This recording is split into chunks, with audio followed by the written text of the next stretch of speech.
Welcome to Squatch-D TV, where the truth is first before all else. Join your hosts, veteran investigator, TV personality, and author Steve Kulls, and from the Kentucky Bigfoot Research Project and the Kentucky Fried Fixes channel, Chris Bennett. Sit back and prepare to take yourself on a journey with the longest-running Bigfoot podcast, Squatch-D TV. Here are your hosts, Steve and Chris.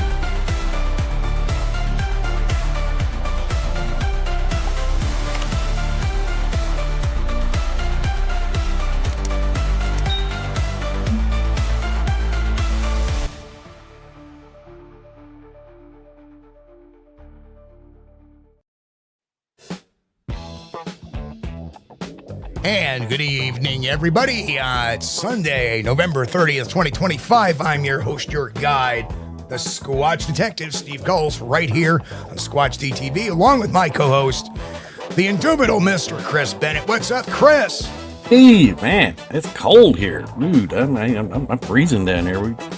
Winter is arrived, and I'm not proud of it. I'd like to have some more warm weather, but that's okay.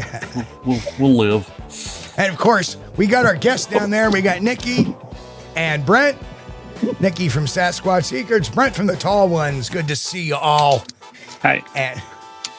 And yeah, the weather out here is cold. Luckily, we've been dodging the snow. Doesn't look like that's going to happen Tuesday. Yeah, it's coming. Of course, I'm back to work Tuesday. I'm off tomorrow. Oh, great. Well, who cares? It's just extra hours. I just take it a little slower. Drive around in the snow. There you go. I got an all-wheel drive vehicle that I use, so I don't care. But here we are, and a lot of the chat has migrated over from Nikki's show. And tonight, we're going to be talking about Bigfoot research. Where's the accountability? But before we do that, there's a couple of things we have to, little housekeeping. We have to do our roll call, which we'll do in a second, but we're also going to break down some evidence very clinically what Nikki and Brent did, and hopefully we're going to bring something new to the table. I think something was not known, and I think we've got it. But I'm going to give you my clinical observation. I don't know the parties involved. I'm not involved in the whole cabal. And, you know, I know one side is playing a lot of high school tricks, little high school games. I'm going to stay above that. I don't care who's who. I'm not even going to name names. Nope. But just pure investigative knowledge. That's it. So let's do our roll call real quickly. Right. And tonight we have, of course, Reverend Quantum Bigfoot. Right. Good to see you, my friend from over the pond. Grant Rasha, good to see you. Hello. Sharon, what's happening? Sharon. Danny Week, Southern Sierra Bigfoot. Hello. Southern Karen Sierra. Fisher, what's going on? Don Gumow Jr. up there in Maine. Good to see you. I'll be in Maine next October at a conference. Tessa the Bat Mom, how you doing? Of course, Sandra Piper, hello. Sandra. Thomas Steenberg, yes, that's right. Hey, Thomas. Good to see you, man. That's right. Stick to the facts. Stick to the facts. And, of course, we got Helix Khan. Good to see you, Helix. Welcome to the show. Yeah. Of course, there's Nikki's thing. Gary Johnson, Sr., hello. Good to see you. Curtis Miller, welcome. Curtis. Who else we got? Sally, what's going on, kiddo? Hey, Sally. And Jen, our bouncer, how are you? Hello to our office assistant, Baron. Yeah. The Susie Monster, good to see you, Susie. Arthur Watch is in the house. Arthur. Hello. Robert Denduven. Hey, Robert. Sharon, what's up? Sharon, the mighty Mick Siphon is in the house. Hey, Mick. Wow, it's busy. I'm even having trouble keeping up tonight. Yeah. Walter Kroll, of course. Walter's there. UAP, Arkansas. Good to see you. Texas Jack, 1886. Hello. Bigfoot Jack. Fades. Hello. Sup. And, of course, Roy Longley is in that. Roy, so we got them all. Representing the lurkers. Did you get Charles O'Malley? Hello, Charles. Welcome. Welcome, Charles. Charles has been in here before. I think we've got everybody. Thank you, Mick. Mick did it again. Mick, thank you so much. So, You know, 5 memberships. Wow. By the way, you guys did an awesome show tonight. And, you know what? My question to you is, obviously, I knew going into the show, a lot of people didn't, that the two antagonists, or, you know, the antagonists, three of the, well, one had to work, we get that. But the ones on the other side didn't show up at all. Right. They blocked, they ignored, they did whatever. Of course, we've seen that before. People like Todd Standing, Steve Isdahl, Robert Maxwell from that Cabin in the Forest channel. Why do these people always dodge out? Nikki and Brent, what are your thoughts? Why are they dodging? Oh, well, you know, it's one thing to say stuff on a camera by yourself, putting out a video, but it's a whole nother story when you are face to face with that person or whatever you're talking about and having a conversation. You know, it's a completely different type of scenario. And in this case, I just think they didn't come because they know they were wrong. You know, I think it was pretty clear cut, and they would have had to concede at some point that Jason didn't have permission to use that photo or those photos, you know? So Brent, here's a question for you. Did they ever put up any kind of proof or defense that the pictures belong to Jason?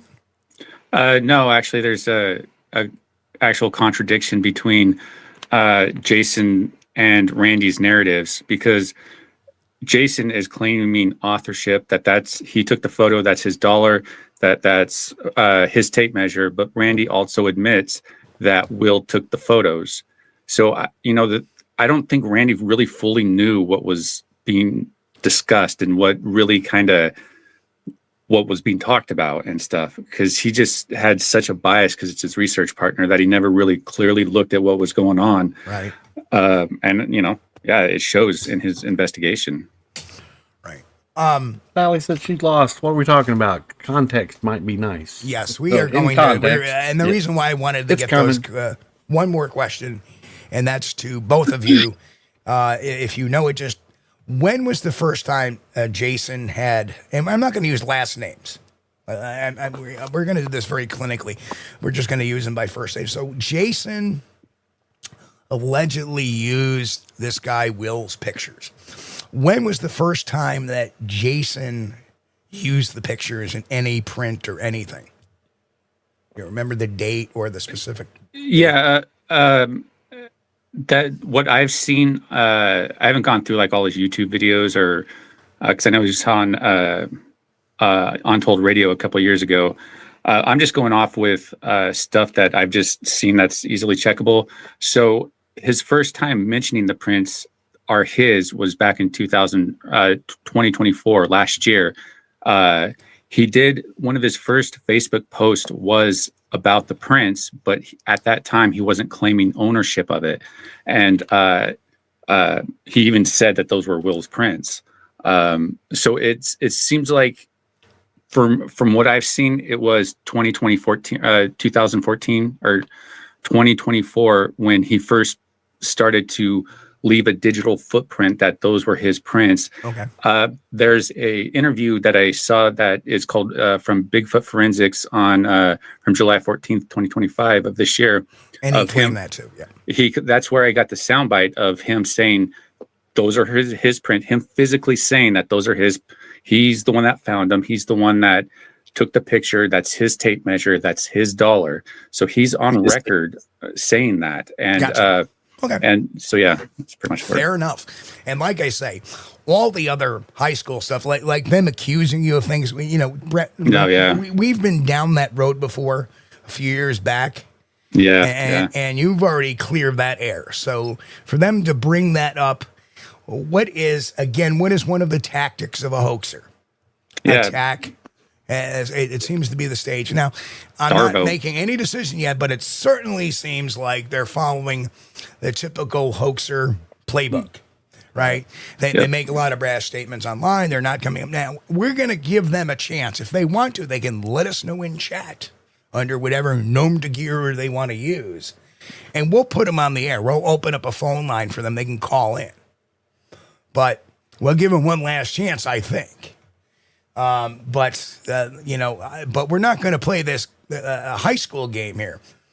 They need to prove why the pictures are really Jason's and not. And I'm going to show you some receipts and some stuff. Now, people are asking, what is this exactly about? So what I'm actually going to do is advance the frame here. And this was the original post back dated January 19, 2014 of just a few of these pictures. Right. So this is what this is all about. Now, this guy, Jason, starts using these pictures by adding a strip to the thing saying it's from his site or whatever. But he's only did that as far as 2024. And then 2025, as we said, he's now claiming they're his. But we can see that these were posted almost, what is it now, 12 years ago? Yeah. Or almost 12 years ago, right? So I do what I do. So let's take a look. Now, here are the pictures. And I'm going to tell you, now, Chris, you're not allowed to comment on this one. Mom's a word. So can anybody, and on the left, we have the pictures that were presented by Will in 2014. And there's no doubt that he presented them in 2014. Some of the pictures presented in 2025 are on the right of your screen. So what pictures do you think are the real ones, are the originals versus the ones that were allegedly lifted? Do we have any determination why the ones on the right were actually lifted, not the ones on the left? Does anybody have any idea? Because Just as an investigator, this catches my eye right off the shoot. Yeah. Anybody have any idea? Ding, They're cropped. Whoop, whoop, whoop. They're cropped. Exactly. Kaiju Ninja Right. got it. Yeah. Right on the money. They're cropped. Yep. Yeah. Right. The ones he's presenting are all cropped. Yep. And the ones I got, he actually put his name on it. Right. Yeah. As if that's gonna change it. Well, the sharpness could be Yep. maybe part of the issue, but that may also I did a little bit to remove the names off the photos too as well, so that could maybe dull them a little bit, but really Thomas is right too, because once he cropped them, he changed the resolution. sure did. Yeah. Absolutely. So let's take a look at the next slide. There's actually another picture. A picture that Jason never used. And there's no doubt that they are the same picture. But how do we know this? How do we know this? Well, first of all, we know that we talked about him posting that on January 20th, Right. the day after on Facebook, Yeah. right? And then we also know that 11 years ago, he did a video showing the whole thing. As you can see, the corner of the dollar bill, there's the little nudge. Yep. I'm sorry, Facebook upload years don't lie, That's right. right? But also, there's a Pinterest channel. Something you guys, I don't think, knew, but he had a Pinterest channel. And when you would do a Google search for that picture, it pops up. And as you can see, it's definitely Will Ulmer's site. Right. And guess what? The last time his folder entitled Bigfoot Tracks was used was 6 years ago. Pinterest doesn't give you the date it was uploaded, but we do know the date, the time frame the last picture was uploaded to, and that was last updated 6 years ago. So that's well even before. If he had updated it last week, we would have had problems. But this was what hasn't been updated in 6 years. So 2019. So there you have there's the receipt, all the receipts you need. You have 3 sources of where this picture was claimed years before these claims are made. Clinically, forensically, they don't have a leg to stand on. Okay, people can say, well, he stole it off my, it seems like the bone of contention was Facebook and YouTube. Nobody ever mentioned the Pinterest channel because Jason didn't know. Right. Now, if anything, tomorrow they'll probably make some sort of statement saying, oh, well, we knew about that. Not too late, boys. Too late. Yeah, the thing that Randy heavily leans on is that it was a friendship gone bad. That that Jason always had permission to use those as his own. But again, even if that was true, it doesn't give Jason the right to rewrite history as far as claiming authorship, saying that he's the one that took the photo, saying that was his tape measure, his dollar, creating the whole fake backstory. So even if, it was the narrative that Randy's really trying to push, that it was a friendship gone bad and Will, is just jealous and stuff because Jason's getting all this attention, the whole typical hoaxer defense and stuff. And so that's actually Randy's official defense in this, is that right there, is that they both had permission. But as we see, that clearly was not the case. Even if it was the case, Jason still lied about the whole thing. So has Will sent you the original photos? No, I didn't ask for him. Well, you really want to seal the deal. Ask him for the originals. Yeah. Ask him for the originals. And then, because you know what? Jason does not, if he stole them, Jason doesn't have the originals.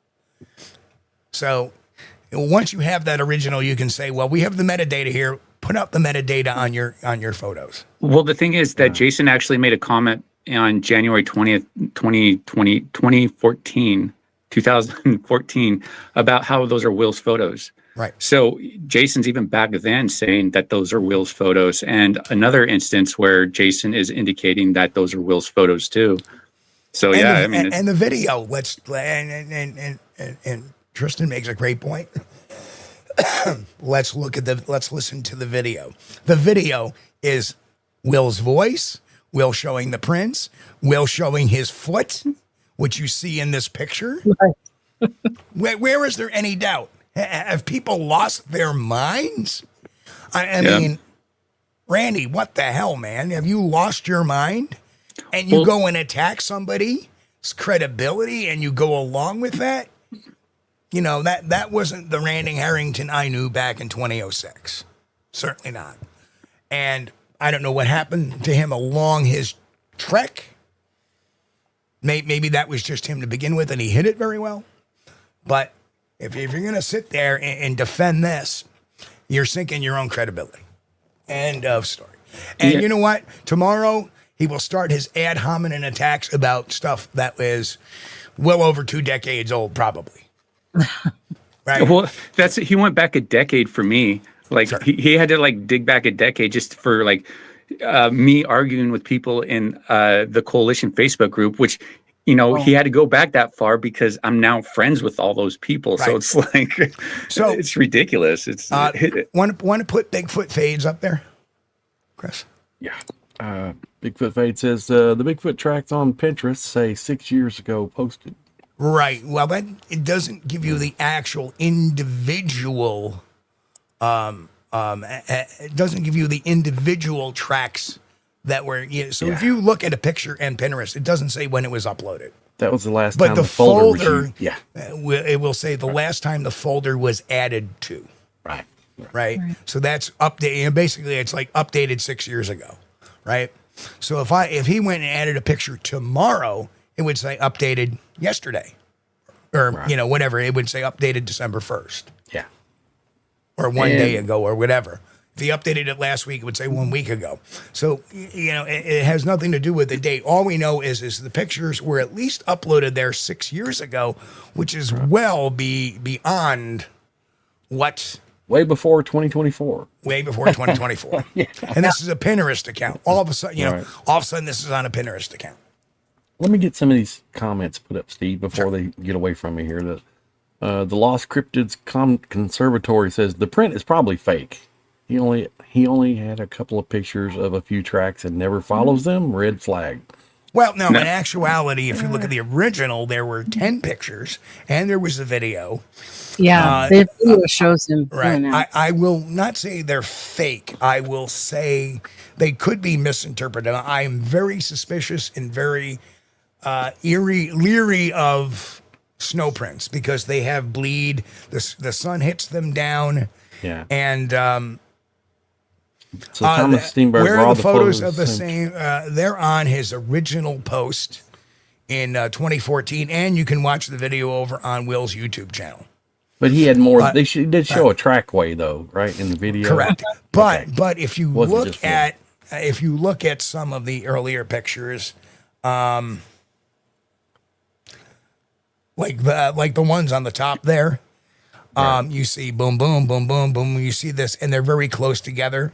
Right. That is very indicative of a quadruped. And likely what this is a bear overstep that has been exposed to some sun melt down on it. It will open up the toes, which are naturally the deepest for a bear. But if you noticed, especially in the upper left-hand photo, which is a lot more clearer, if that's where the mid-tarsus is, that particular portion of the print should not be raised up. It should be down because all the pressure on the mid-tarsus as it steps should come down. So that should be flat-footed. Bigfoot are notoriously flat-footed. That's right from Dr. John Bindernagel. So when you see prints like this, they automatically tell me this is a double bear step, front paw, back paw, in some order. I don't know which one's the front, which one's the back, because I'm not in front of it. Right. And also I noticed there's been some erosion of some tailing. If you look at the bottom heel of the print, you'll see like this little hook. That's very common with bear oversteps. So to me, this is a bear overstep to begin with. So I don't know if if Brent or Nikki, that Jason was adding a Bigfoot story around it to boot, or just that he found the tracks. I don't know the story. So here's the story, a backstory for everybody. So Jason, this is Jason's story that is told through Randy. Jason was told by someone in Facebook Messenger about a random person contacted Jason through Facebook Messenger, said, "Hey man, you got to go to this lake. There's something crazy and weird going on there." And Jason's like, "Wow, what is it?" And so he never says. And so he just sends the guy down there, or sends Jason down there. So Jason goes down there, allegedly finds this trackway, and takes all these pictures and video, and then tells Will about it. And they were supposed to meet up there on the 20th, January 20th. And Jason was out there on January 18th, calls Jason or calls Will the evening of January 18th, be like, "Dude, I found these." Then on this is when Will went out there on the 19th, took all these pictures and stuff. And this is where Randy is saying that Will claim jumped, because they originally were supposed to go out there. Jason and Will was supposed to go out there on the 20th to do a full investigation and stuff. And so that's the whole story according to Randy.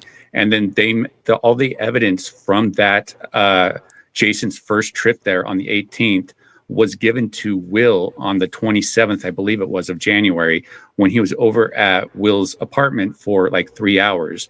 And that's when Randy and Jason are saying that Will stole his evidence and won't give it back. And basically, that's why Jason has no evidence of his original find out there on the 18th. Is the whole story. Well, another great reason why I think the pictures are cropped, because they're screenshots.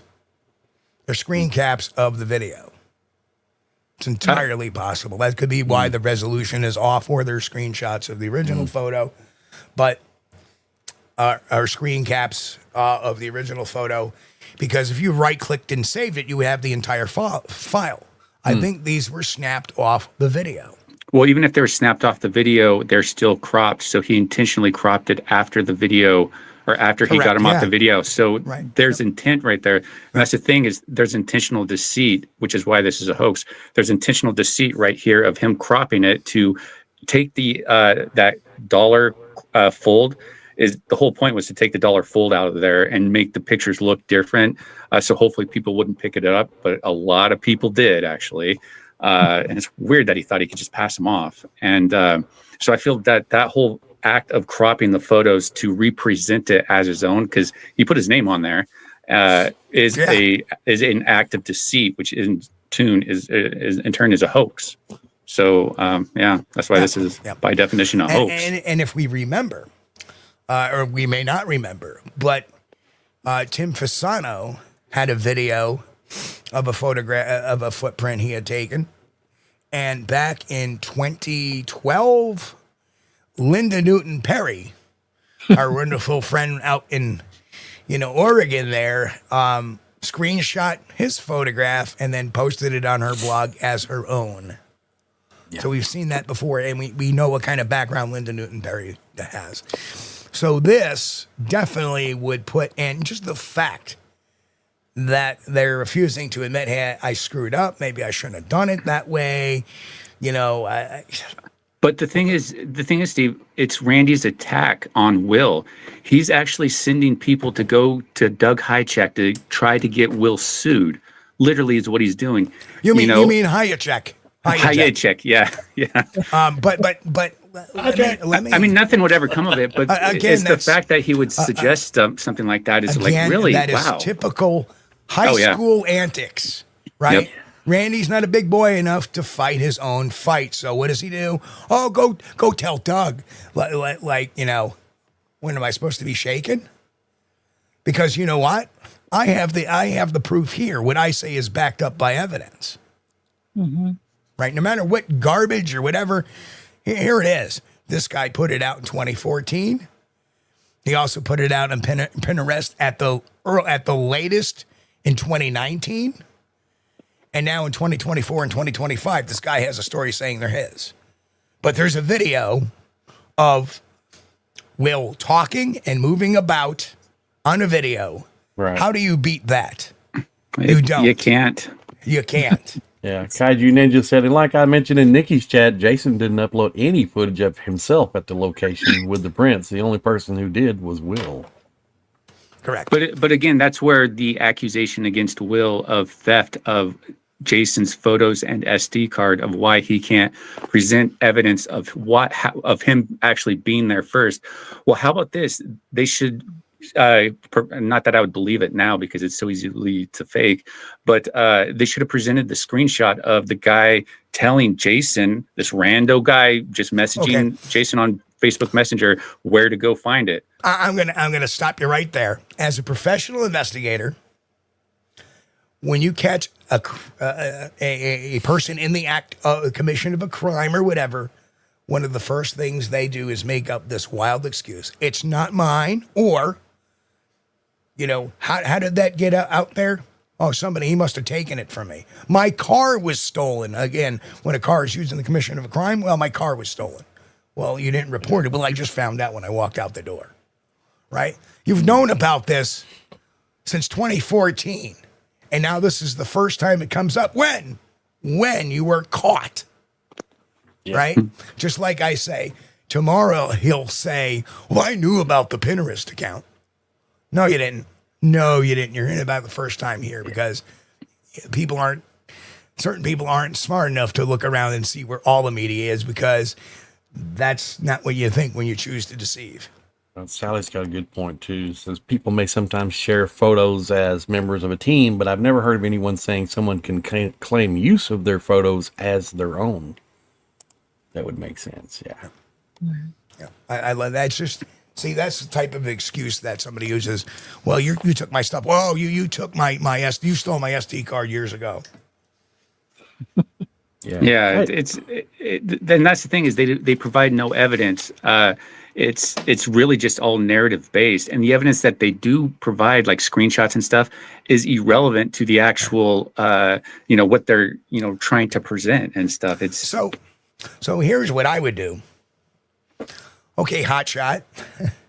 and if they want to try to rebut this is the only way they can rebut it. You send me an email with the type of camera that was used and a receipt for the camera when it was bought and a receipt from when the SD card was bought. If you can provide that, and then we get with Will, and we get the actual photo, we will show all the properties of what camera was used, right? And we'll see if they match up. West Top says, I'm waiting for another one-legged Bigfoot track. They're actually, if you look at that, they're not one-legged. It would be called a hop squatch, wouldn't it? Right. Oh, man. You do see those impressions just to the left of them. Yeah. And you notice they're offbeat patterns of the other foot. Yeah. Quadruped all the way. It's hard to tell. Yeah. Quadruped all the way. You can tell with the snow melt. It's Steve, Curious Cryptid Steve says, easy to remember a bear overstep. You don't see the claws in the middle of the step. So the second step, the back foot lands just ahead of the first step, the front step. And you wouldn't see the claws in snow unless it was a fresh track. Right. And you can see from that overview that is an old track. It's been melted down. You can see that's why the rocks are showing, is because it's had some sunlight on and melt. Yep. That pinky toe's got a really nice little pebble there. He melted him out there. Oh. Yeah, Kaiju Ninja said, those look like screen grabs from a video. The resolution and apparent motion blur is present. I agree. It's just silly, ridiculous to try to claim this as its own when all the evidence that is interesting, DW. Bigfoot Field Guide. Throw it up there. Yeah, Bigfoot Field Guide said, has anyone gave any thought to the fact that Harrington may have done the editing of the pictures to use in the video? It seems that Harrington has been doing a lot of graphics work for his own videos. He made a graphic for this doc thing for Jason to help tell a story. I mean, I don't know. I think. I don't know. Yeah, I don't know. I think Randy is hoaxing though. I think Randy is hoaxing though for protecting his friend's hoax, intentional or not or whatever. But that's exactly what he's doing. It's deceit. And his tactics to try to protect it is very disgusting. That people really need to, focus more on. Well, I would equivalent it to like one of Todd Standing's minions. A more vocal minion. Hello, get ducked 17. $1.50 Canadian. Oh man. So so let's move on. Still a little lost. Why has this gotten stirred up after 12 years? Did someone think they could present it as new? Oh yeah, the time that exactly. Yeah, let me talk about that real quick. So Will Ulmer, Grassman 58, saw an interview that Jason did on Randy's show, on Randy Harrington's channel, and he saw that he was using those prints, and he made a comment underneath Randy's channel saying, hey, those are actually mine, blah, blah, blah. And then Will made a video to show and prove that those were his prints that he was using and that Jason was actually lying. And so he did that 4 months ago. And since then, Randy made 3 videos totaling almost 6 hours of like nothing but like of narrative, of no proof, of just like storytelling, of trying to get you to hate Will, and anybody trying to defend Will are all bad people. But him and Jason are like, next best thing since sliced bread. It's that's again, the whole backstory of how it got brought up into 2025. And when a hoaxer gets caught, their first mission is to attack the person that reveals it. Of course, I probably will get an ad hominem attack tomorrow. Chris is laughing, and I'm just going to laugh. I'm going to laugh at it because, dude, I just thought we would say, look, we don't have any dogs in this fight. We're just exposing the investigative evidence. I really don't. Yeah, but very clinically, it doesn't matter. I know Randy. I know you. I know folks. I don't know Jason, and I don't know Will. I didn't know Jason either. Apparently, no one else did either. Right? But I see this. I see this, and I would be. This is somebody taking something else. It's been done before, with audio, from what I heard, and then they came back and eventually said, "Oh well, it was our mistake," yada yada yada, and they moved on. Clearly, these photos are from 2014, not 2024 or Clearly, 2025. right.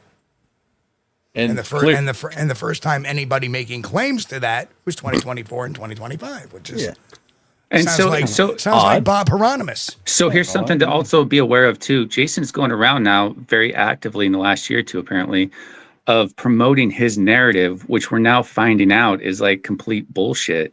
So it's just like, because he was talking about how he was talking with Amy Boo at Zoo Book and stuff, and it makes you wonder how these type of people influence the subject in a way that's like not even reality. It's just them trying to make stuff up to be a part of the club, So I my episode last week was about Bigfoot disinformation. And really, who are the people that cause the disinformation? Right?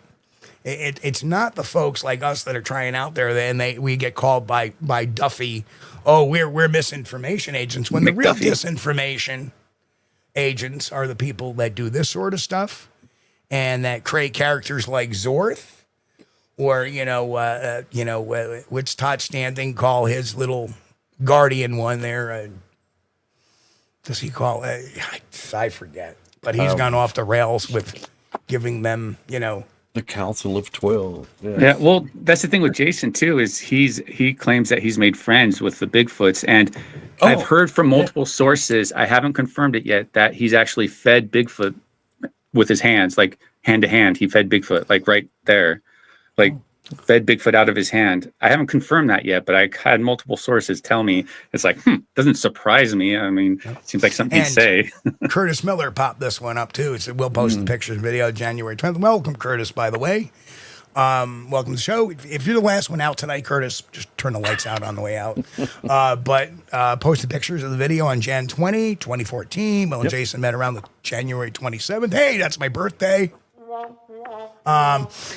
Even if Will stole Jason's SD card on the 27th, the January 20th photo was Will's. Photos, actually they were posted on Facebook on January 19th. And there's really no reason to believe anything Jason has said as far as allegations against Will, as far as theft and, theft of ammo, theft of this, all this different stuff. There's no reason to believe any of that is actually true, because there's zero evidence for it. And we have a lot of evidence to show that Jason is not honest. But what I would stick is to the bare bones fact that he's claiming these pictures are his. They're not. He's got a backstory about it, which if they're about these photos, then he is completely off track, and he is, known to tell stories. So therefore, it puts anything that he does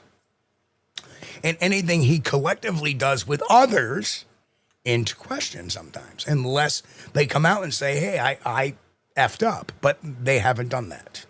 And they've doubled down, tripled down, quadrupled down on attacking the people, exposing this, They've blocked people like Nikki when they were asked to, hey, let's just talk about this, right? Why are these people not willing to talk about it? Because they have no evidence. That's what it comes down to. Right. And when it comes down to accountability in Bigfoot research, which is tonight's topic. So we're going to try to steer off this, because you guys have been talking about this now for well over almost 2 hours, 40 minutes. Let's talk about other stuff. Let's talk about the accountability portion of Bigfoot research. And there is a lack of it, and it's really going to be tough to do such unless you bring it to science and to story. I mean, agree or disagree. I mean, how would you guys feel as a panel? What brings accountability to Bigfoot research? Go ahead, Nikki. I should pass that question, and nobody wanted to answer. Hang on. Let's I've been doing most of the talking. Nikki hasn't had a chance to talk, so I was giving her the opportunity. Let's think about this a little while.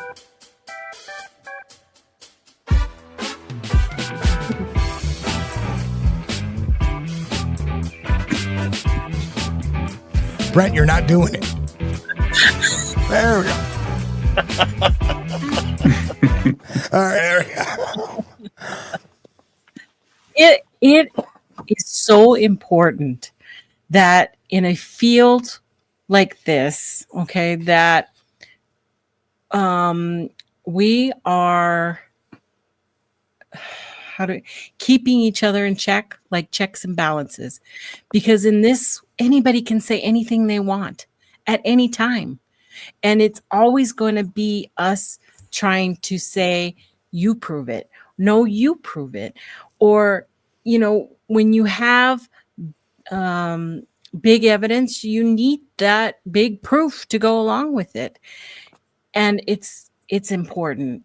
It's not important to the other side of the field of the woo, okay, because they can say whatever. There's no way to prove anything over there. But when it comes to the science side, there's absolutely the means to prove what you're saying. You prove it with your data, you prove it with your pictures, your videos, your any kind of evidence, whether it be picking up DNA or whatever it is. That's how you're proving or trying to prove the existence of this being, right?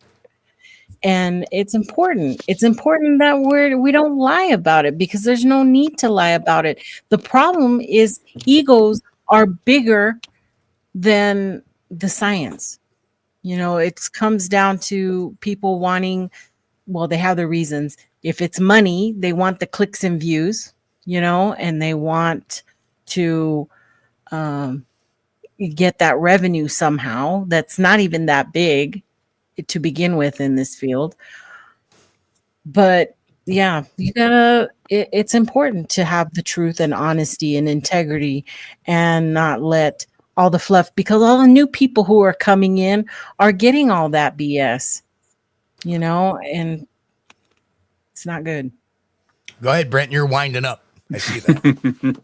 No, well, accountability is really kind of everything in the subject for the health of the subject. If we want to look at it from a research-based aspect, accountability is a must. Talking about people doing deception is a must. I know it's very hard conversations to have.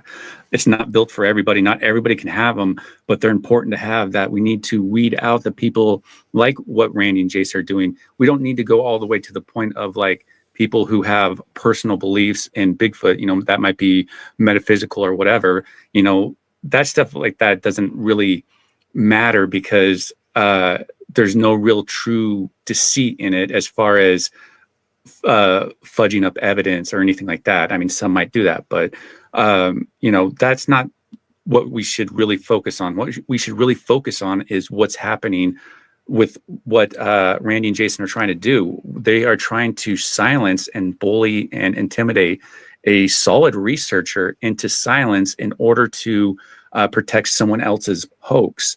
And that's a really big thing that the community should really be talking about more and be more aware of, because what we're seeing here is so blatant that we can easily talk about it because the receipts and the proof is right there.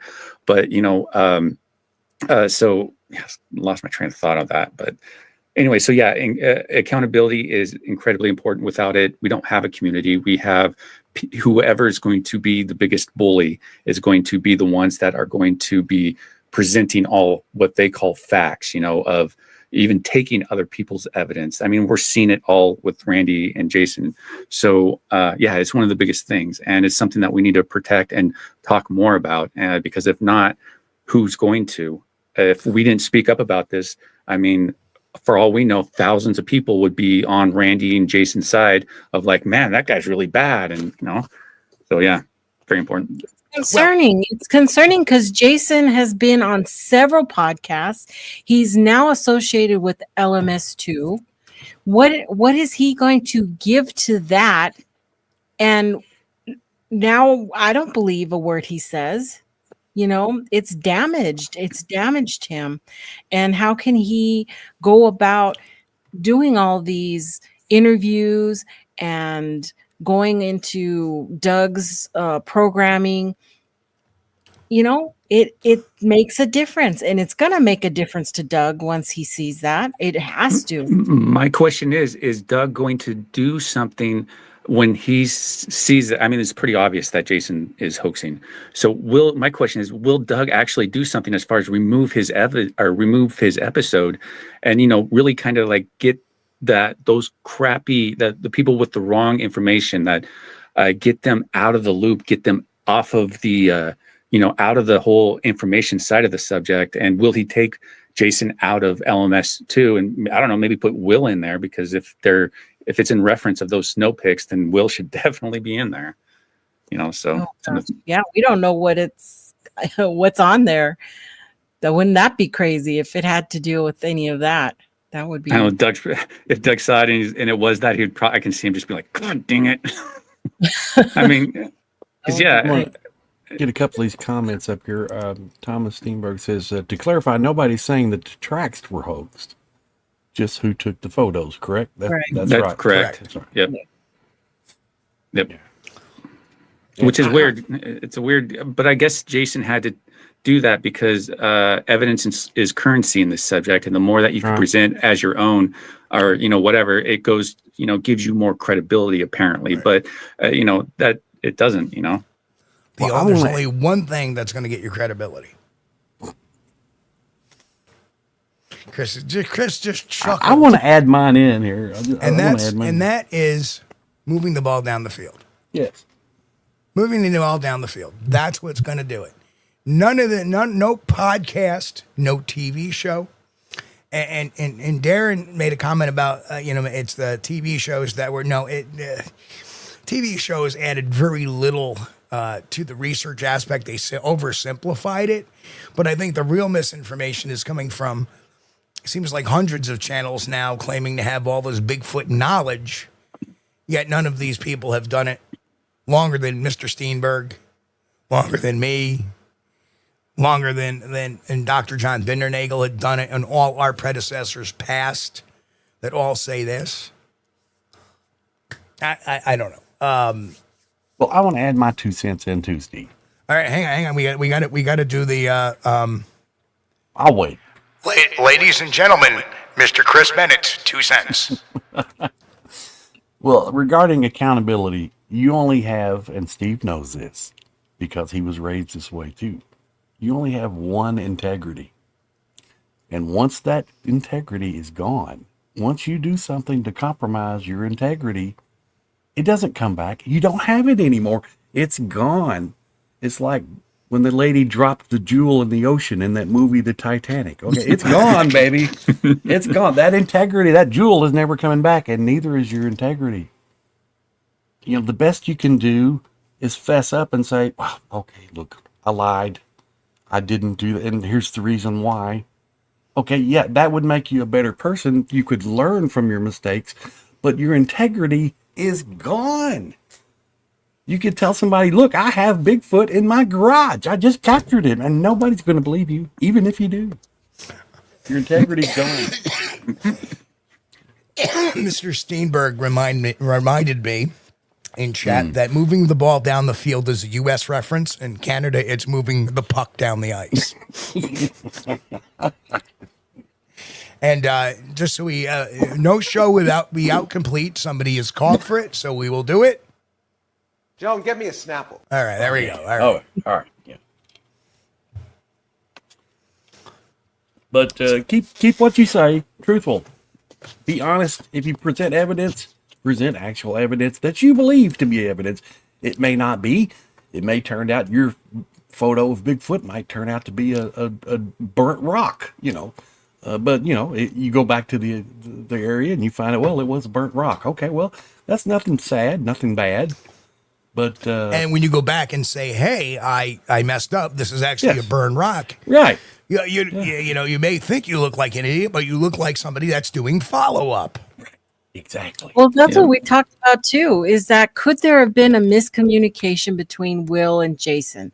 Was the assumption that they were in a collaboration, that they both worked that area, that they were going to share all the data, all the pics, all the videos, everything, But according to Will, that was a no.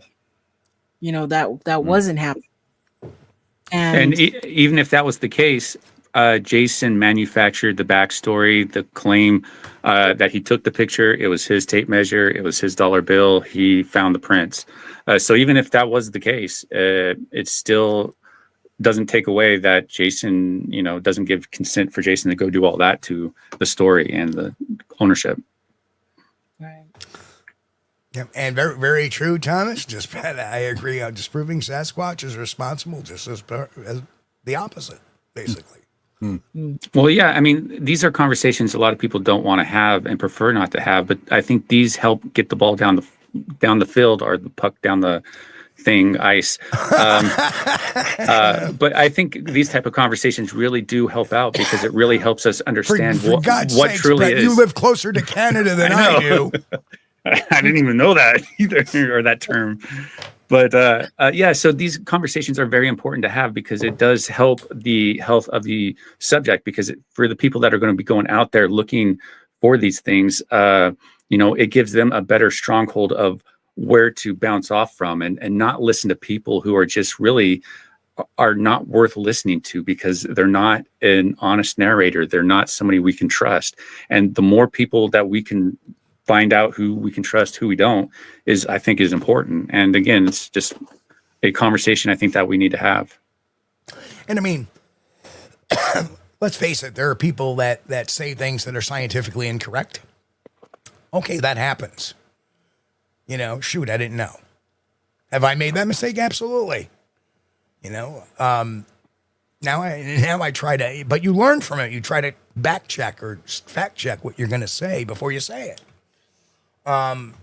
We did an episode a couple of weeks ago. We talked about, Matt Moneymaker on the Tyra show, where he had talked about, what was that, evolution and the vocal tract, and it had nothing to do with necessarily that. It had more to do with that. And then actually what Matt was putting out there was old information. So, and there's no shame in that. There's no shame in being wrong. The shame comes is what you do when you find out you're wrong. Nobody's perfect. Nobody's perfect. Right. But Sally's got a question. Making a mistake though is different from claiming you were the actual owner of the Patterson Gimlin film. Okay.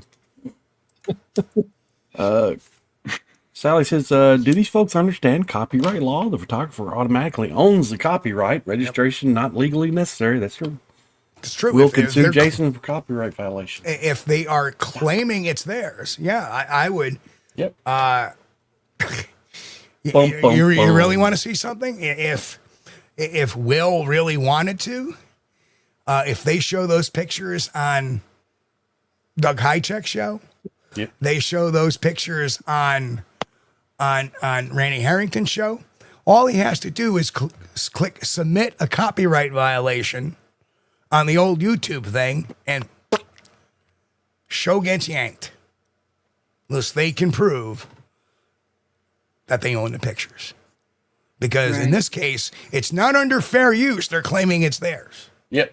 Right? So it's no defense for this. No. Right? If I was saying, hey, look at this picture. This is a picture of a snow track. This is yada, yada, yada. Right? Yep. Yeah, you could talk about it and it would be fair use, but if you claim we're it showing as yours, the pictures tonight, but we're using it under fair use. That's right. Right? That's right. But when you show it and say, oh, there's my pictures, and that's not fair use. Right. So then that becomes a copyright strike. And that's why you have to be careful as to what people bring onto your show claiming what is theirs. Like automatically, that show would be automatically delisted. If he came on my show and said that, boom, that show is going to get delisted until that can all be sorted out. Right? That's the responsible thing. That's what a responsible journalist, what a responsible network or channel should do. Yep. Yeah, I definitely agree. I don't think Jason was thinking that far ahead at all. It was an old photo. He didn't think anybody would ever see it. That's that. Didn't really, that? didn't Reverends. seem to think Well, that much ahead. Yeah. But the limited, and Darren, he says you only get limited protection from putting copyright on the photos. That is true. Number one, people say, well, you could sue them, but you have to show financial loss, number one. Right. Number two is the YouTube system is far more unforgiving if it's used in the aspect that it's mine, claiming something is mine that's not mine, because that's not fair use. That destroys that whole DMCA argument. And how do I know this? Because I'm a registered DMCA agent. A lot of people don't know that. Yep. And there's McDuffie's going to run with that one. Alex Petrikov in the chat. Hey, welcome, Alex. Hey, what's up, Hey, Alex? Alex, good to see you, brother. The lengths that people are willing to go to over such obvious BS is wild. Is it really that difficult just to take your own photos and do your own research? Crazy stuff. I don't get it. I agree. Great last video too, Alex, man. Love that one. Oh, Kaiju, Jason isn't using a video. He's using screen grabs from the video. I don't think that falls within YouTube legal. Absolutely it does. Yeah, it does. Right? It absolutely does. In fact, it even falls more against Jason using that, especially on YouTube or anybody using that on YouTube, because it was screen grabbed, and Jason can prove that it was screen grabbed off his YouTube channel. Yep. So that makes it even more. Trust me, Chris and I have been through the YouTube copyright stuff before when some tried to copyright strike us down. Oh, yes. And it didn't work out for them too much because we were using it under fair use, and they didn't like it.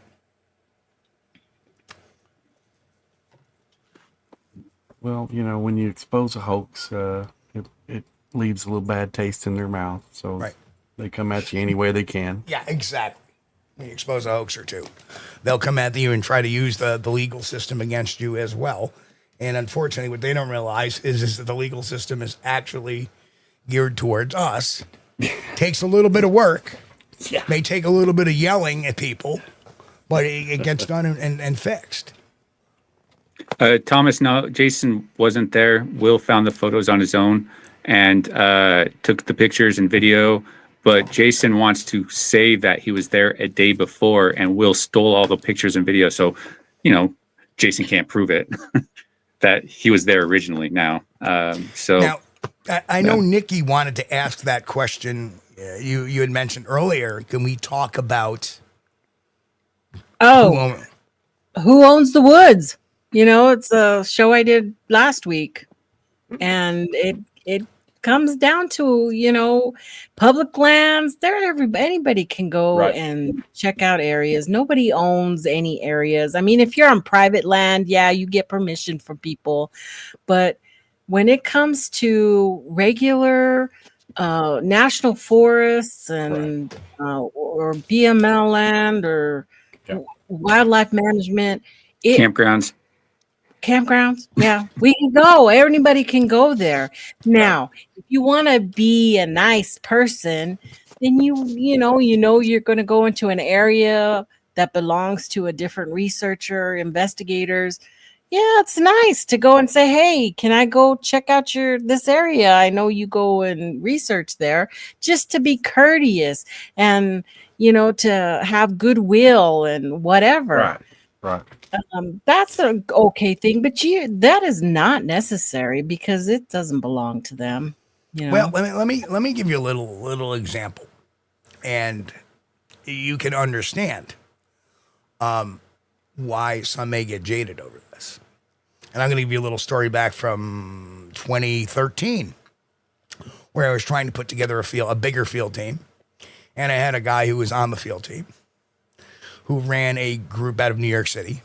Paranormal group, totally separate, but he wanted to get into the Bigfoot thing.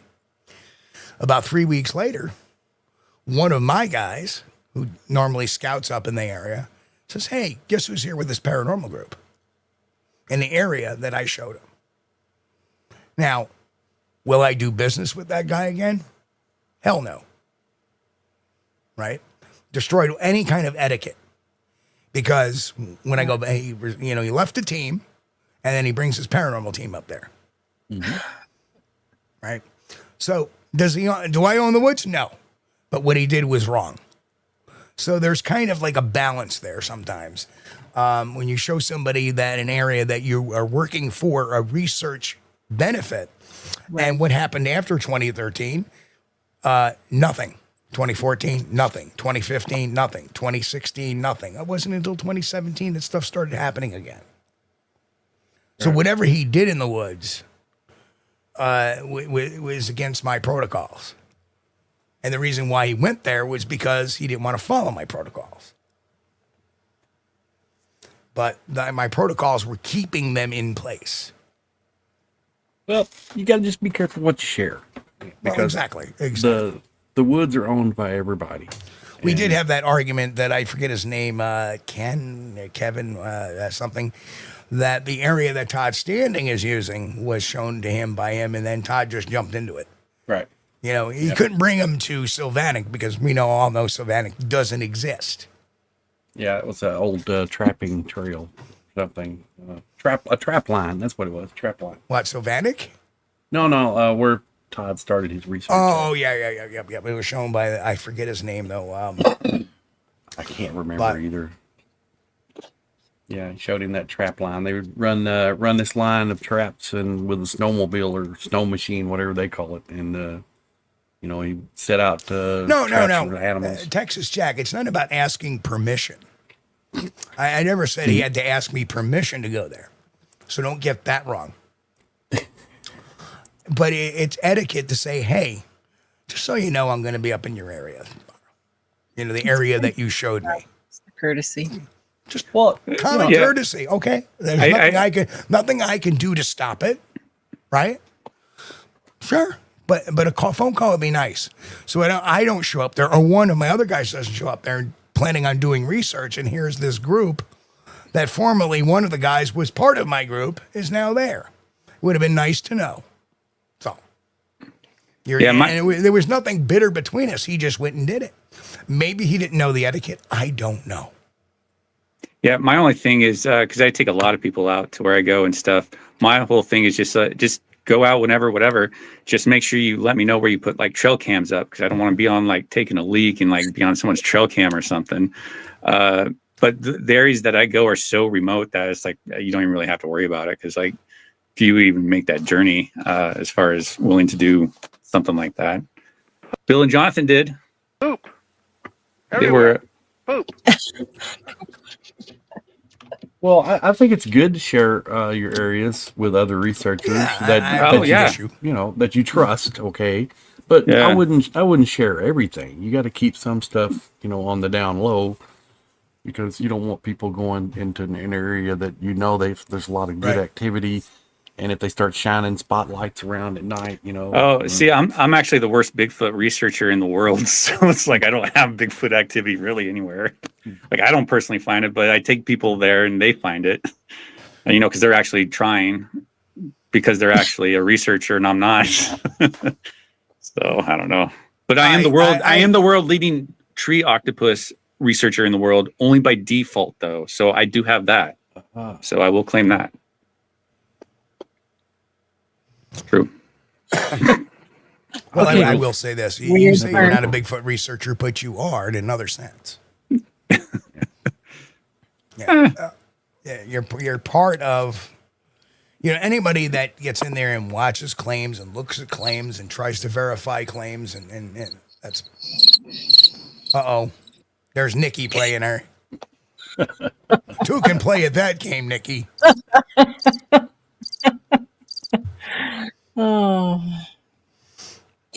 I one up you with cock-a-doodle-doo.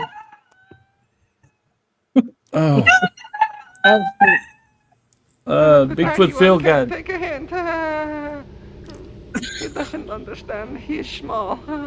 Bigfoot Phil Guide says, I have one area that has 3 huge rattlesnake dens, so I would like the chance to tell someone going into that area where they are so they don't get bit by a 7-foot long rattlesnake. I would think that would be very courteous of you to do. But if they don't ask, that's on them. Yeah, you don't want to go there. Don't want to go over here. Nope. There's snakes in there. Snakes in them there woods. Now, accountability has become really big lately because, as you guys know, something came up in my research. And it was, we can share it, but what will it mean? So we decided to go the route of science and try to get it to a peer review at least. With real scientists, real, people that are, that's the only way you're gonna be able to do anything. And that right now is the only form of accountability we have in this field. If you think about it, is that we are, and I've said this 1,000 times, we're investigators, researchers. Our job is to collect the evidence. Well, how do we prove it? We don't prove it amongst ourselves because we're not scientists. So we need to get that to the scientists. So I think that's a huge thing. And when we came across this, my original thought was to put together a nice package and present it to the world, and then through the Forest Stalker was originally a documentary, and we decided instead, no, let's do the work on it. Let's take our time. Let's get feelers out there to get more samples, and let's study the samples. Let's run it through analysis and then pass it off to a scientist who can look at it and do a co-study with us. And I think that is the way to move the puck down the ice, Tom. Or the bun in the box, or whatever you called it there, Reverend Quantum Bigfoot, or the ball down the field. I think that's the only way we're going to do that. There is one particular person we know that thinks thermal drone footage is going to solve it. No, it's not. Even bottom line is to prove what we're going to prove. It's going to take a specimen. I'm going to have to come up with a Kentucky saying for that. That's the way we move the mash into the steel. Oh, that's Kentucky moving it on down the road. That's how we move from out of the holler into the hills. Yeah. Yeah, you notice my Kentucky ease has gotten better over the years, Chris. I haven't noticed that. No.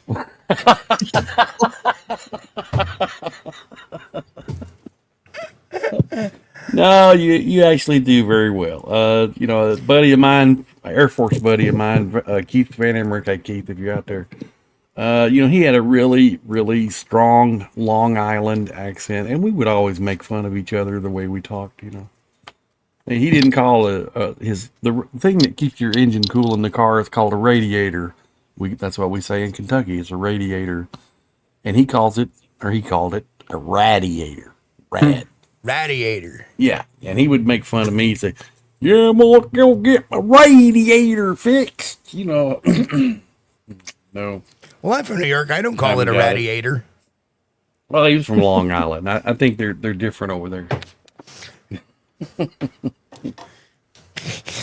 Radiator, that rhymes with gladiator. Radiator rhymes with gladiator. Yeah. Also rhymes with nope. Can't say that in family. Spelled the same. Spelled the same. Yeah. So what's next on your plates, guys? And when we're talking, any research coming up, or just doing your thing, just sitting out the winter. Sitting out the winter. It's that time of year, isn't it? Yeah. I didn't get out this year though, so it is what it is. Yeah, it's been fairly busy. I get to go to Maine next year, which is kind of cool. So Don Gomel, be on the lookout for me. I'll be at the Maine Bigfoot Conference. I think the third weekend of October. I think it's the 17th and 18th. So nice. So that's my first one of the year already. Oh, nice. First official one. There's going to be a few more that are going to be official, but they haven't officially reached out to me yet. Bigfoot Field Guide says winter is the best time to research. No snakes. Amen. Not in New York. Way to go. Well, if they're around in Kentucky, they kind of thin out this time of year. So that's really great. Really great news. Late fall, early spring, best time to go. Leaves are off the trees now. Well, most of the leaves are off the trees. And you can see for a long ways across the woods.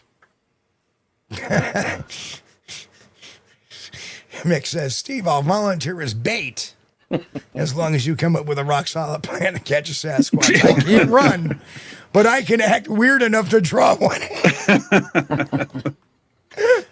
You're Just hired. give me a 6-pack of beer and set me down. Yes. Perfect. You're hired. That would work. That would work. I think as funny as that is, I think curiosity will bring them in quicker than anything. Because the first time we went on an outing, we had at that time my 4 or 5 year old son with us, and he was screaming and yelling and playing. You know how kids do when they're out in nature. Okay, he was kicking limbs, breaking stuff. Being a kid out in nature, he was having a great time, and I thought, well, if there was something over here, there's no way they're going to come within a 50-mile radius after hearing all this racket. Well, it was exactly the opposite. It was exactly opposite. Well, it keeps the bad critters away, draws what we're looking for, because the primates have this incredible mind. They need entertainment. They need, mind stimulation. Right. Not like my next, my old next door neighbor Luigi, who just kind of just sat around all day, did nothing. We need to Just learn. watch the cars drive by. We need to learn break dancing. I bet you if we break dance out there, I bet you'll get their attention. Oh, I'd break something, maybe a hip. Yeah. What too? Oh my God. which leads me to my Look like I'm one- having a seizure or something. Then Brent always takes those his lights out there, be like a disco. Right. Yeah. I may have And told I got this more, story. too. I may have told this story, but we were shooting for NatGeo. And it was like the second night they were there. And in my campsite, there is this one particular rock that's there. And it had been raining, so that rock was damn slippery. And I just happened to be tootling over, and all the camera people are standing around, the sound people, audio people, and the producer, the co-producer, And, I'm like, do. And I literally went vertical. I went, right? And there I am on the ground, like, took the breath out of me, like, oh. Next thing you know, they're all looking like, oh my God, the guy we went in here to follow just killed himself. Like, Shoot. luckily, I picked myself up, brushed myself off, and swallowed my pride. Oh, I hate it when that happens. Leather soled Well, shoes. will hopefully get next you. year I can get to Bluff Creek. That's something to look forward to. Yeah, I you're missed, coming. You're coming. There's no doubt. I missed the trip this last year, so I really, really are. Been talking to my husband about it, and I'm like, we need to set up a fun, separate savings account so I can make it this coming year. And he's like, "Oh, okay." Yeah, we're dragging Thomas back.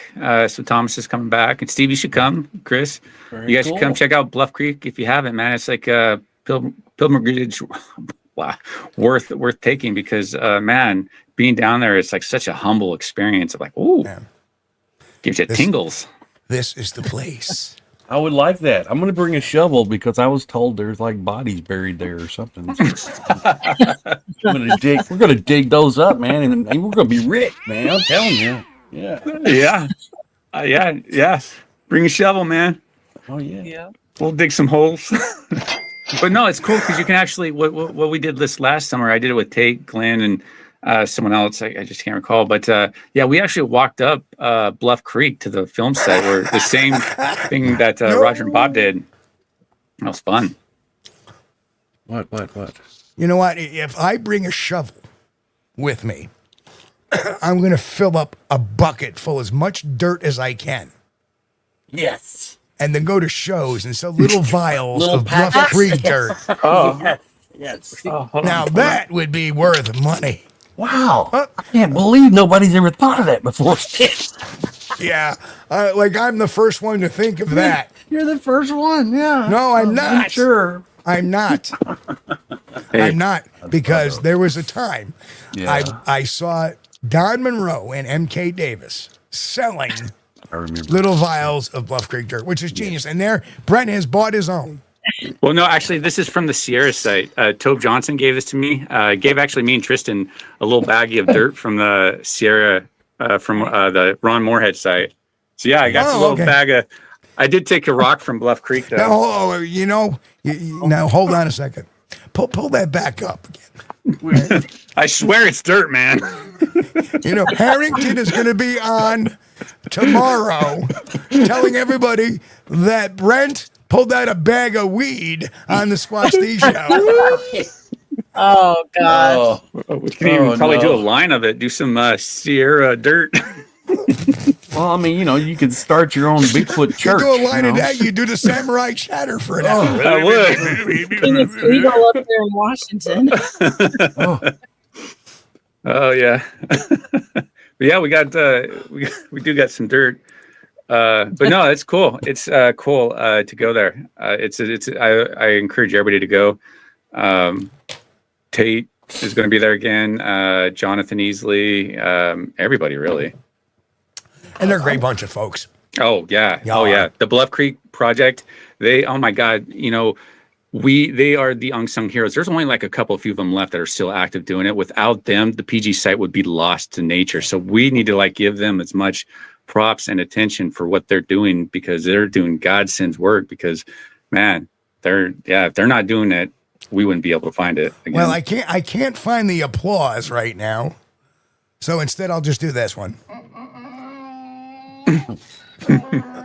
Well, I would. There we go. Thank you, Nikki. That's one of my favorite things. I mean, I would love to get up there sometime. That's on the bucket list. But I'm gonna have to buy me an RV where I can travel across country to do that. And the problem is, right now, even a used RV is like $5 billion. Well, you got to take a flight.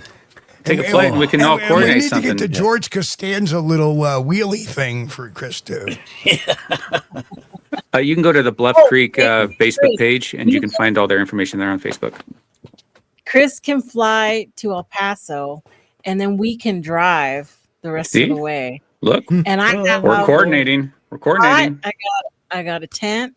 I got anything you would need. I'm like, I don't know who to get to drive with me all the way over there, because I want my gear. This is the first. I'm always flying to places, and I've been fortunate that everybody lets me borrow, whatever I need. But there's nothing like going camping. Yeah, I'd be driving too. Right. Because I got to bring the gear. If I'm going there, all my gear's coming. My night vision's coming with me. My tripods are coming with me. My recording gear's coming. Well, you can always ship that FedEx to like a post office box too. So it might actually be cheaper to send all that via mail and then fly over too. Did you happen to see what happened in Louisville last month? With the plane? Yeah. Did you see the engine fell off? The engine fell off, man. Nothing. That's crazy. It was perfectly fine. That happens all the time. Nothing to see here. Yeah, I guess there's a big delay in a lot of hope UPS I didn't have stuff. a package on there. Yeah, I'm waiting for that UPS package. It hadn't shown up yet. We're kind of chuckling, but there was a lot of people lost. There their lives. were. There were. Yeah. That was tragic. Very, very true. Yeah. Oh man, but an RV would be the thing that way, because you miss out. Okay, let's say I'm a little cheap. I like frugal. I like to save money, and I can only travel 2, maybe 300 miles per day, and then I've got to stop. And that means a lot of hotel, motel bills along the way.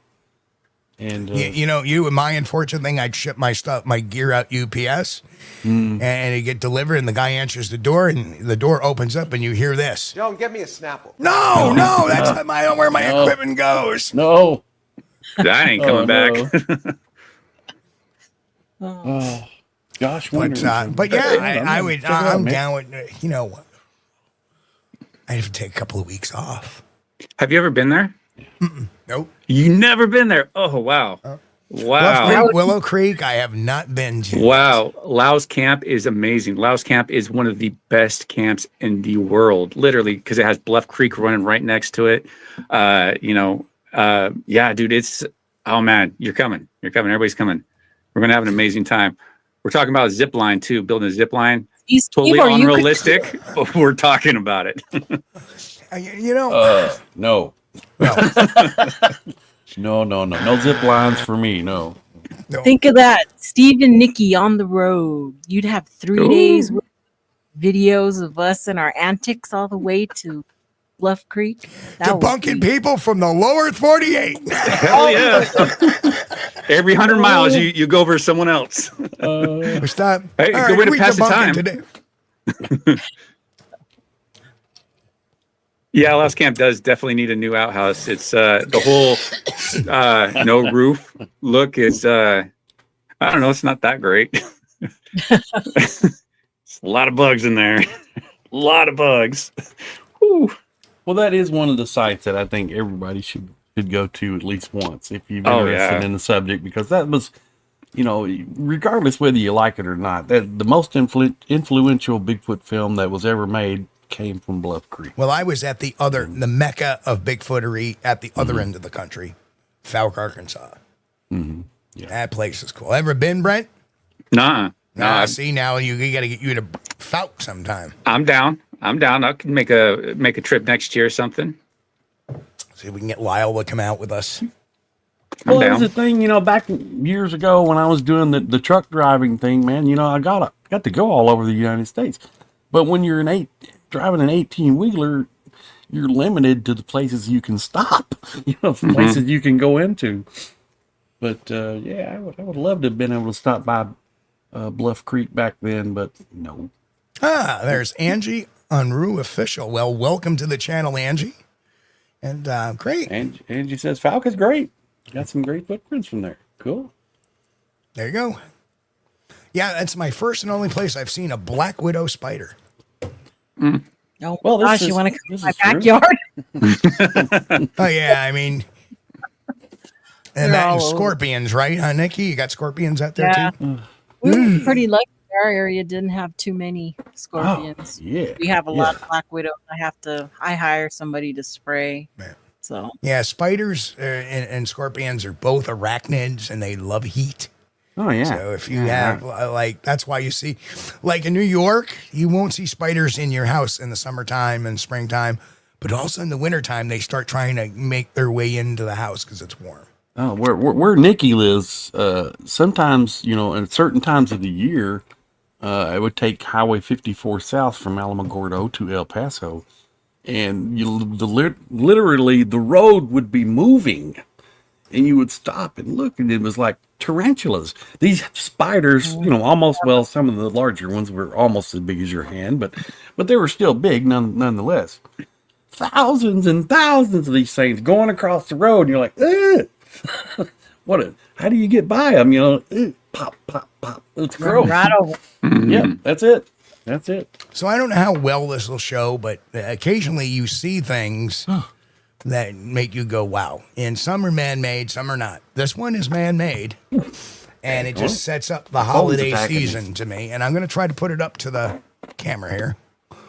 I don't know if that's going to come out well or not. I guess it's not really doing it justice. But there is a house, and what I'm going to do is I'm going to send it to the computer real quick. Okay. Because I thought this was kind of, every once in a while, I like to show something cool. And let's see, we got to just hit a couple of buttons here. Hopefully I won't disconnect the show. There we go. All right, now if my old age here. There we go. Lots of weird looking bugs in the desert Southwest. It's really had these things living in the garage without some gloves on. If you keep inside the house, because if you leave gloves out there or your shoes or anything, shake them really good. Yeah. I learned that quick. You turn your boot upside down and bump it before you put it on in the morning. You do that even in the house. Yeah, we don't have anything like that to worry about here on in the west side of the Cascades. Like no rattlesnakes, no spiders. That's nice. Oh, great. I know, it's great actually. You can walk with like confidence through the forest and not have to worry about like getting. Not here. You have to step over a log. You have to look first to see what's there. I don't really mind the spiders as much. I'm not one of those people that's like terrified of spiders, but for people who are, be aware. You can go down there in these places around El Paso and New Mexico, and there are thousands of these things going across the road. It's like terrifying if you're scared of them. Now, even if you're not, it's creepy. See, I saw this house last year. Well, it's on. I pass it on my route, on my lovely retirement job, and it is incredible. And I look at it, and I just stand there in amazement at the time. But hang on, gotta move that and that, and here we go. Look at that! Let's get up for a holiday house. That's great. I like that. Well, that took a lot of work too. Yeah. And it goes on. The house is totally wrapped in lights, but you drive by, and literally as you drive by, it is like wow. That's beautiful. I just had to show that. That's beautiful. Just because of the hard work that family does every year, and it's just. I would love to do my house with that Star Wars theme light show thing, and my son showed it to me the first time a few years ago, and you can find it on YouTube. There's a YouTube video of it, and it's a Star Wars Christmas lights show thing. Nice. Man, I would really love to have that. Hey, look who just walked in. Red Dirt Cryptid Investigations. Hello, Mike. And I started checking into it, and it's going to be like 40, 50 grand to do that. And I said, well, I don't like it that much. No. Well, I never took down my Christmas tree from last year, so it's actually still up in my living room. All right. It's artificial. It's artificial. But there's a reason. There's a reason for it, but yeah, he's got a couple of squirrels living in it now. Complete fire hazard. Have you seen that people buying real trees? They're full of ticks. They're full of those little. Oh yeah, I do not get a real. I've never had. I don't think I've had a real tree in my life. Oh, my parents. My parents didn't want to be bothered, and just We would do like a cedar tree, and then sometimes we would get a pine tree. But normally if we cut it ourselves, it's a cedar because that's what grows around here. And it's good. We're talking a little bit of Christmas because it'll probably be not until next year we have you guys back. But yeah, who knows? We may do a holiday show, and anybody that wants to come in can come in. Did everybody enjoy their Thanksgiving holiday? Well, all the U.S. viewers, because I know that may not be a thing over there, but we usually eat turkey the fourth Thursday of November. Canadians have Canadian bacon. I don't know. I don't know what they do. There is a Canadian Thanksgiving. So. Oh yes. Do they eat a geese or something like that, or a turkey? I wonder. Geese. Yeah, I mean, that's Canadian goose, right? Let's. I don't know. I saw in that movie, about Tiny Tim. They do that after they move the puck down the ice. That was the thing over in the UK. You would have a Christmas goose. So I've never had one. Maybe they're delicious. We would all eat some goose and throw rocks at turkey. I don't know. Yeah, it's like me walking into the nursing homes. I got to watch myself. Some of those old ladies, I'll get my Christmas goose early. I did eat duck one time. I can't say I was a fan of it, but I ate duck. I've never had goose either. I've had duck. I've never had a goose. Not that I really want to. I'm very happy with turkey and chicken and for my poultry. Yeah, I think you're supposed to bake duck. I'm not sure. Occasionally a Cornish hen or something like that. But I fried my duck, and it wasn't very good. I had duck in Korea, and I had duck in China. Yeah. Yeah. Amazing. Mm-hmm. Wait, you were in China? Mm-hmm. Oh, that's very cool. When we lived in South Korea, we did a family vacation in China and Beijing. Oh, we went awesome. to the Great Wall of China, and we went all over Heaven Temple was my favorite. I have a picture of me in a stroller because we took our 3-year-old in Tiananmen Square, right in the middle. No search for the Yemen while you were over there? Turducken. No search. That was right when I was getting started. Right. That was right then. Turducken. Yep. No, I have not had a turducken. Yeah, John Madden made that famous. Yeah. Riv, we have chicken every day, so it's no big deal. Just another day. From the Colonel, yes. Yeah, Kentucky Fried Turkey. There's yes, I've had a fried turkey before, and it's actually better than a baked turkey. Unfortunately, all my Thanksgiving Day plans got derailed. My wife ended up having to work. So I sat home and I had cheeseburgers and French fries. All right. Could have had a turkey burger. We'll say the turkey eaten for Christmas. Oh, that's and good. I intend on smoking a turkey instead of deep frying it this year. Even better. Yeah. Hickory smoked turkey. Oh, that's gonna be good. That's gonna be good. Sounds yummy. A friend of mine asked me, he said, have you ever tried a fried turkey? I said, nope. Oh, it's so good. He said, well, I'm going to fry some. He said, bring a turkey over to the house. He said, make sure it's around a 10-pound bird. You don't want to get anything in his fryer. Wouldn't take anything bigger than 10 or 12 pounds. I said, sure, I'll bring one over and we'll try it out, see what it's like. And, he fried his. He fried, mine. He fried one for his mom and dad. I mean, it's like he was the neighborhood turkey fry guy. And, did you brine it before, or did you just... No, he took...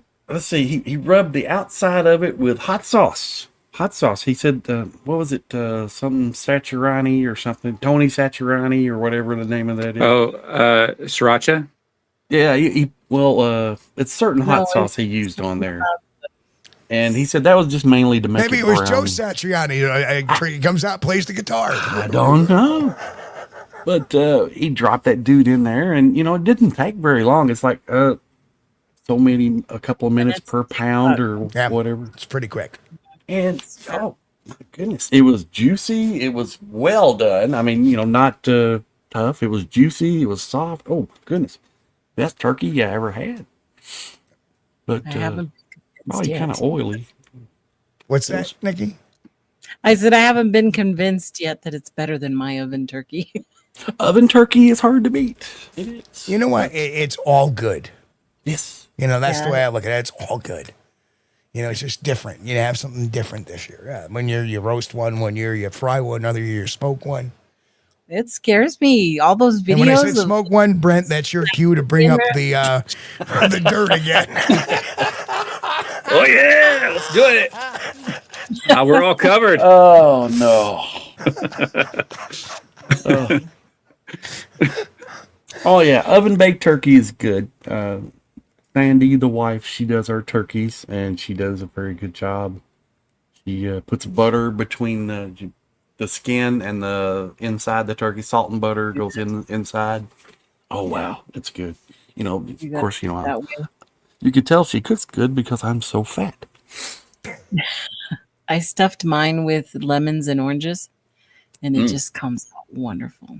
Oh, that sounds good. Not that kind of. I smoke with hickory, Grant. Stop it. Besides, but I don't like menthol. You were talking about the Christmas trees earlier, and we haven't had a live tree in so many years, but I miss them. When I was a kid, we had live trees, and especially the cedar trees, because the cedar trees smell so nice. And you just walk in the room, and it's like Christmas. Did you use a lot of tinsel by any chance back then? Oh, I remember back in the 80s, man. Yes. We'd have like a tinsel tree. Yes. But you don't see tinsel anywhere anymore. Yeah. So Steve says each year someone makes the evening news trying to deep fry frozen again. Now, I have a story for that. As a firefighter, yes, I did go to, I was a paramedic, actually. They sent us up there anyway with the fire department. Somebody decided to deep fry a frozen turkey in their garage. Right? We get there and there's a hole size of a cannonball in the roof of the garage. Found the turkey in the neighbor's yard. Oh. And the turkey wasn't whole. He's like, I can Wing fly. here, a wing there, Yes. a leg there. Like a turkey cannonball. Yeah, that was one thing John told me, to be sure that the turkey was well defrosted. And I said, it will be. It will be. I've seen those videos. Oh, man. But it was good. I mean, we had both that year because I took that turkey we prepared to my mother's for Thanksgiving, and my mother had already prepared a turkey she baked in the oven, which, I don't know why. She started cooking her turkey back like the day before Thanksgiving, like Wednesday morning. She would put the turkey in. It's like 100 degrees, 150 degrees, whatever. Then she would turn it up a little bit at a time, and she also cooked hers. I don't know how this worked out. How do you cook a turkey inside of a plastic bag? How does that work? Especially if it's in the oven. I that blows me away. I don't understand that. It keeps all the juices in there. Yeah. It seemed like the plastic would melt, You think.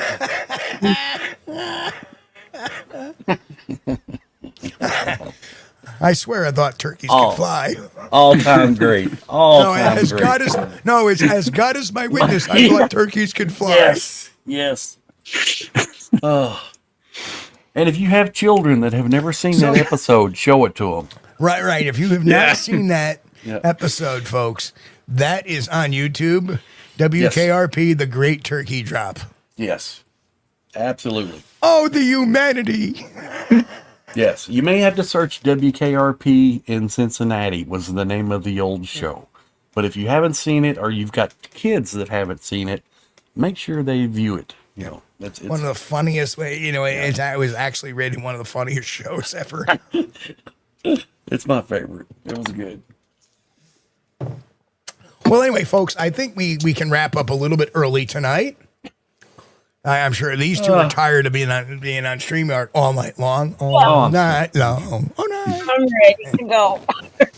Well, we've degenerated into talking about turkey and eating, and turkeys food. and eating and food. Yeah, that's right? usually our usual MO, isn't it?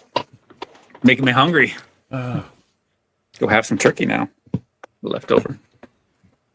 Well, I'm tired of leftover turkey. Don't get me wrong, I love it. It's great, but usually by Friday evening, I'm not so thrilled about having turkey again. But Sandy made turkey fajitas last night, and thank you so much, bless your heart, for trying to do something different. Even though it was good, it was still turkey. So we had spaghetti tonight. Yes, thank God. Oh, you know what? With turkey? Tomorrow night's dinner, turkey a la mode. Yeah, if this had been turkey spaghetti, with I would have probably flavored ice cream. Sorry, I'm gonna go grab a cheeseburger somewhere. Yeah. All right. Oh, wow! What a great show. Thanks, Nikki and Brent, for being on here with us. We appreciate you. Always enjoy having you. And you guys check out Sasquatch Secrets and Brent's show. It's Nikki's show and the Tall Ones with Brent. He's got his own channel on YouTube as well. Again, thanks for joining us. And you guys over in the chat, thank you so much for joining us. We appreciate having you. If it's the first time watching, you haven't subscribed to the channel yet, please do so. Smash that thumbs up button, and if you can, give us a like. We appreciate that. Helps us with the algorithm. Again, we have the greatest audience in the whole world. We know this. Thank you so much. We appreciate you, and this is only possible because of you. Thank you so much, and we'll see you next time. Well, what a great show we have had. And thanks again, Nikki and Brent, for coming on. Love you guys. We'll have you on real soon. Thanks, and man. You know what? I might just get out to Bluff Creek this year. I'm hoping you do, man. I hope so. Yep. See if I can arrange that. But anyway, we love you guys. We love our audience. We have the greatest audience in the world. You guys are smart and on the ball. So until next time, we'll see you right here on Squatch-D TV. We thank you for being here with us on Squatch-D TV. If you haven't taken the time yet, please hit that like button and subscribe to the channel. And oh yes, hit that notification bell too. We don't want you to miss anything. If you really like our content, you should consider becoming a member, and it's really inexpensive and a great way to support not only the show, but honest Bigfoot research. Everyone have a great week. Be safe and God bless. We will see you all here next time on Squatch-D TV. Keep on squatching.